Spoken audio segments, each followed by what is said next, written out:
Hello, everybody. We're living in a world and a society today that is full of worry and fear. There's a verse, 1 John chapter 5 and verse 4. The end of that verse says, "This is the victory that overcometh the world, even our faith." I remember in a church one time I heard a course, and I can only remember some of the words of that course, and it went something like this: "Why worry when we can pray?" And that's a great truth. But the opposite of that is, why pray when you can worry? If you think about it, if you're praying, you don't have time to worry. But if you're worrying, you don't have time to pray. You can't do both. And worry is kin to fear, and it has a paralyzing effect, and we've seen that all around us. People just are in a panic mode of worry and fear over different things and situations. Worry never solves anything. It's a waste of time. It drains you emotionally. Worry is like rocking in a rocking chair. You're moving and you're busy, but you're not going anywhere. Worry is sin because it is the manifestation of unbelief. Because Romans 14:23 says, "Whatsoever is not of faith is sin." Worry is the opposite of trusting God. Worry magnifies your problem above God, therefore making the problem an idol.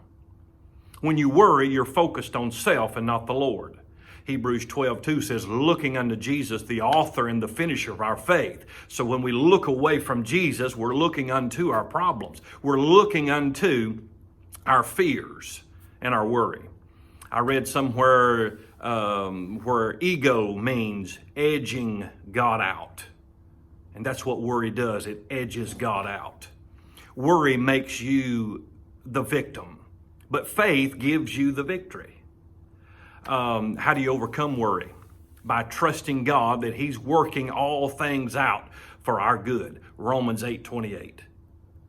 "For we know that all things work together for good to them that love God, to them that are called according to His purpose." You think about making a chocolate pie, one of my favorite desserts, by the way, and all the different ingredients that goes into making a chocolate pie: flour, all the different things. But if you ate that chocolate pie too early, before it had been all worked together for good, if you just took a handful of flour, a handful of lard, or a handful of the cooking oil, and put it in your mouth, it would taste awful. But once you work all those things together, it becomes good once it goes through the fire. And ladies and gentlemen, that's what God is doing. A lot of times we take a bite out of life way too early, and we get a bad taste in our mouth with life, and we worry and we fret. And we have loads of fear over things of taking a bite too early. Let God work things out for our good. So, what are you going to do today? You trust God and pray? You're going to fret and worry. You can't do both. You got to pick one. So I hope this has been a help to you.